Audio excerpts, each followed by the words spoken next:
What if थॉटच आहे. आणि हा जास्त बाळाशी निगडीत आहे, माझ्याशी निगडीत नसून. की what if my pregnancy is not smooth, what if something goes wrong with the baby. आणि ऍटलिस्ट माझ्या केसमध्ये माझ्या असं लक्षात आलं की बऱ्याच टेस्टिंग आता आधुनिक मेडिकल ट्रीटमेंटमुळे अनेक गोष्टी तुम्हाला तुमच्या बाळाबद्दल बाळ जन्माला यायच्या आधीच आपल्याला समजू शकतात. आणि बाळाचा ग्रोथ व्यवस्थित होता आहे ना, सगळं पोषण व्यवस्थित पुरतं आहे ना, हे सगळं आपण आधी ट्रॅक करू शकतो. पण काही टेस्ट असतात ज्या test are designed to only give you a clarity in terms of की हे शक्यतोवर नाही आहे तुमच्या बाळाला, पण ही टेस्ट 100% रिलायबल नाही आहे. तरी सुद्धा देर इज 1% चान्स की हे जे काही टेस्ट होणार आहे ते व्यक्ती आता बाळाला असू शकतं. सो एक उदाहरण कसं झालं तर पहिल्या ट्रायमिस्टरच्या शेवटी मी एक टेस्ट केली होती ज्यामध्ये हे समजतं की बाळाला डाऊन सिंड्रोम आहे का, बाळाला कुठली जेनेटिक अबनॉर्मॅलिटीज आहेत का, and so on and so fourth. आता त्या टेस्टला जेव्हा मी जात होते, जेव्हा ते रिझल्टसाठी वाट पाहत होते, तेव्हा डेफिनेटली माझ्या मनात हे विचार वारंवार येत होते की what if there is something wrong, what if my child is not safe, not healthy.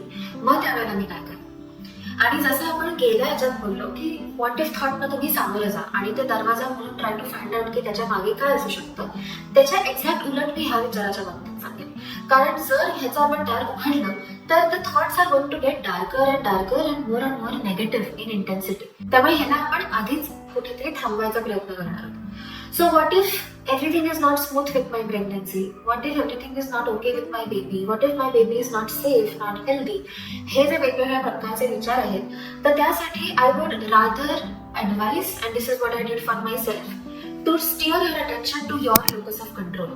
की जनरलीच बाळ राहणं, बाळाचं पूर्ण तुमचं फुल टर्म बाळ तुमच्या पोटात असणं, काहीही कॉम्प्लिकेशन्स विना तुमचं बाळ जन्माला येणं, ही इतकी लांब प्रोसेस असते की त्यामध्ये we have to think about या गोष्टी माझ्या कंट्रोलमध्ये आहेत आणि या गोष्टी माझ्या कंट्रोलमध्ये नाही आहेत. आणि अशा मोमेंट्समध्ये जेव्हा आपल्या हे लक्षात येतं की अरे कितीही टेस्ट केल्या तरी प्रत्येक टेस्टमध्ये हे डिस्क्लेमर दिलेलंच आहे की हे काय आम्ही तुम्हाला गॅरंटी देत नाही आहोत, हे असं नाहीच आहे. आम्ही तुम्हाला फक्त त्यातल्या त्यात सांगतोय की ओके हे स्टॅटिस्टिक जर असेल तर ह्याचा अर्थ की तुमचं बाळ सेफ आहे शक्यतोवर, आणि जर हे स्टॅटिस्टिक्स पेक्षा जर तुमचा नंबर वेगळा असला तर मग काहीतरी प्रॉब्लेम असू शकतो. So when this happens, try to chart out what is in your locus of control and what is not. So आता कुठलीही प्रेग्नंट बाई जेव्हा 9 महिन्याचा प्रवास करत असते त्यावेळेला तुम्हीच विचार करा की तिच्या लोकस ऑफ कंट्रोलमध्ये काय काय असेल. Think about it for a minute. Okay, so mostly तुमच्या मनात आलेलं असेल की ती काय खाते, काय पिते, ती जनरली हेल्दी आहे का, जनरली मेंटली स्टेबल आहे का, हे तिच्या कंट्रोलमध्ये आहे. आता उलटा प्रश्न, हे सगळं कंट्रोलमध्ये असताना what is out of control, जी कितीही प्रयत्न केला तरीही एखादी गरोदर स्त्री त्या गोष्टीला कंट्रोल करू शकत नाही, अशा कोणत्या गोष्टी आहेत. ओके, सो आता if you are anything like me, तर मी जेव्हा हा प्रश्न स्वतःला विचारला तेव्हा माझ्या लक्षात आलं की एनिथिंग दॅट इज जेनेटिक, जे काही गर्भाच्या आतमध्ये जे काही घडत आहे, आपण असं म्हणतो की it's a mocktail of genes, right, it's a mocktail of so many other factors. ते सगळे फॅक्टर्स माझ्या कंट्रोलमध्ये नाही आहेत. माझ्या कंट्रोलमध्ये आहे की मी उत्तम अन्न खाणं, मी व्यायाम करणं, मी रोज थोड्या वेळ तरी मेडिटेशन करणं, मी पॉझिटिव्ह विचार करणं, मी चांगल्या लोकांना आणि चांगल्या संगतीत स्वतःला ठेवणं. All of this is in my control. पण शेवटी होऊन लेबरच्या वेळेला काय होईल, बाळाला लेबर नंतर जन्माला आल्यानंतर काही होईल का, जॉन्डिस असेल का, मग ती अम्बिलिकल कॉर्ड त्या बाळाच्या गळ्याभोवतीत जर रॅप झाली डिलिव्हरीच्या वेळेला तर काय, ह्या ज्या सगळ्या गोष्टी आहेत त्या माझ्या कंट्रोलमध्ये नाही आहेत.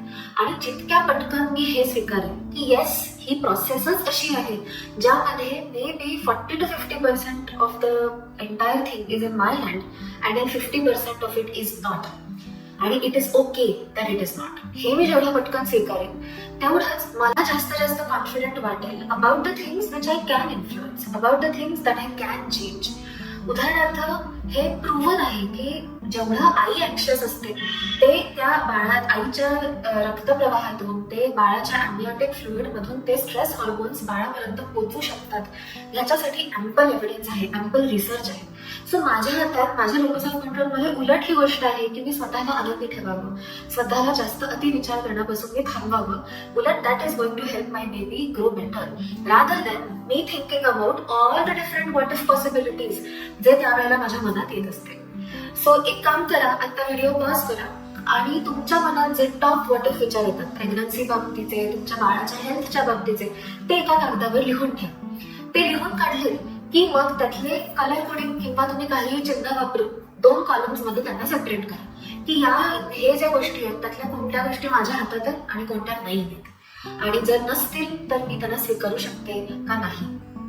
आय होप हे केल्याने तुम्हाला हळूहळू जास्त आत्मविश्वास येईल आणि जास्त कंट्रोल वाटेल की हो, आणि एक उत्साह जनरेट होईल की ओके, ज्या गोष्टी माझ्या हातात आहेत त्या मी डेफिनेटली आता सिरियसली घेणार आहे.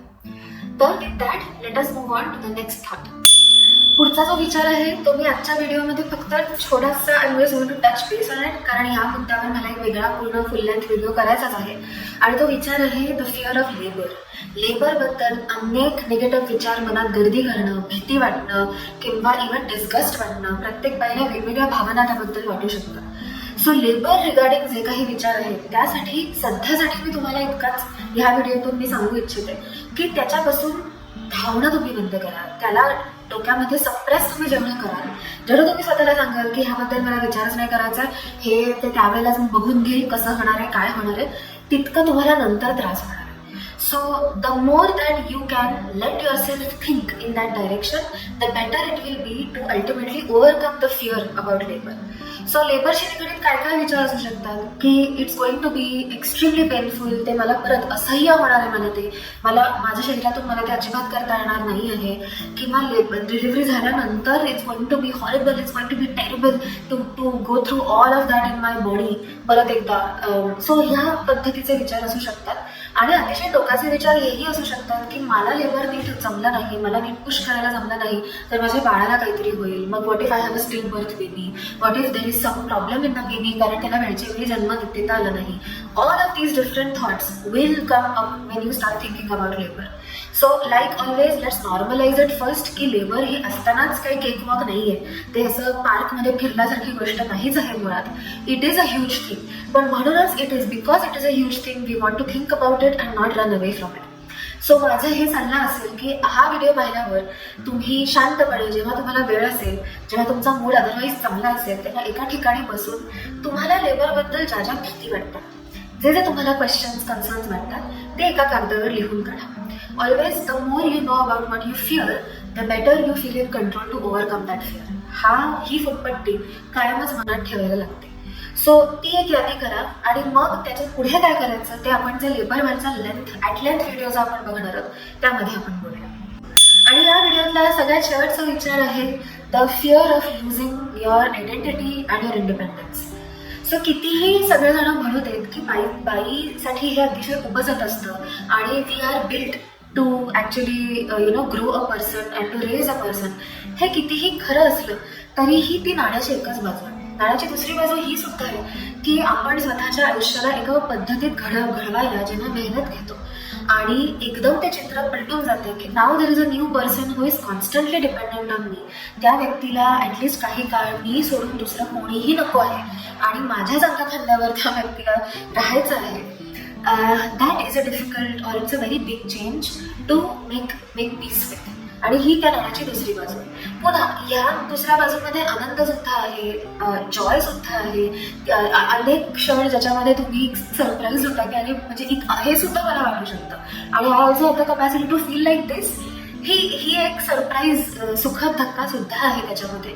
पण let us not forget that yes it does come with it set of difficult moments as वेल.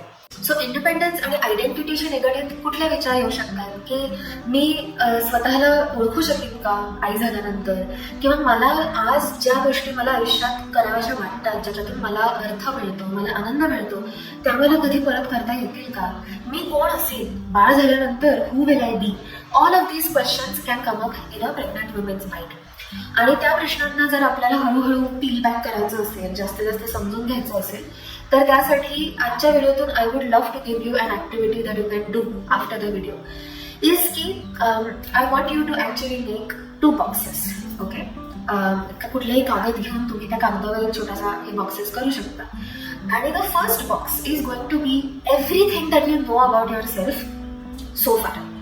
आता तुमचं जे काही वय असेल तर माझं 30 आहे. सो आता मी म्हणेन की गेल्या 30 वर्षात मला स्वतःबद्दल काय काय समजलं, काय काय कळलं, ते सगळं त्या बॉक्समध्ये असेल. ओके, आणि जो दुसरा बॉक्स असेल त्या बॉक्समध्ये आय कॅन राईट डाऊन की what do I hope to find out about myself, what would I love to find out about myself through this new process. म्हणजे आपण एखाद्या रबर बँड सारखं स्वतःला stretch होण्यासाठी माया द्यायची आहे. Basically identity किंवा इंडिपेंडन्स बदलणं, चेंज होणं, ह्याचा हा अर्थ होत नाही की आपण फिक्स होतो, आपण त्याच्यामध्ये अडकून जातो. Rather I would love to look at it like की that is me really expanding my boundaries आणि मी डिस्कवरिंग की मी आणखी काय गोष्टी माझ्यामध्ये असू शकतात ज्या मला माहीत नाही आहेत आणि आणखी कुठल्या गोष्टी मी स्वतःबद्दल एक्सप्लोर करू शकेन through this entire process. So allow yourself to imagine, allow yourself to dream की आई होण्याच्या पूर्ण प्रोसेसमधून त्या दुसऱ्या बॉक्समध्ये तुम्हाला काय लिहावंसं वाटतं, तुम्हाला काय असं आहे which you would like to really discover about yourself through this process. I think it will be such a meaningful activity. आणि तुम्ही हवं असेल तर तुम्ही मला हे माझ्या व्हॉट्सॲप नंबरवर डेफिनेटली शेअर करू शकता if you feel like sharing. So with that आजचा आपण व्हिडिओ कन्क्लूड करूया. It was a long video, so if you are still stayed here I appreciate it. आणि मी जरूर आशा करते की तुम्हाला ह्याचा फायदा झाला आणि कुठेतरी यू फेल्ट हर्ड की बाबा हे विचार काही चुकीचे नाही आहेत आणि हे मी एकटी नाही आहे ज्याला हे विचार जिला येत आहेत. अगदी ट्रेंड मेंटल हेल्थ थेरपिस्टला सुद्धा हे विचार जर येऊ शकतात तर मला तर डेफिनेटली येऊ शकतात. So I hope that you got that validation आणि that some ideas of how to navigate this things. तर जर हा व्हिडिओ आवडला असेल तर जरूर शेअर करा, आमच्या चॅनलला जरूर सबस्क्राईब करा आणि फॉर इंडिव्हिज्युअल थेरपी और कपल्स थेरपी दिलेल्या नंबरवर संपर्क करा. आपण भेटूया पुढच्या व्हिडिओला. तोपर्यंत एन्जॉय बीइंग प्रेग्नंट. टाटा, नमस्कार.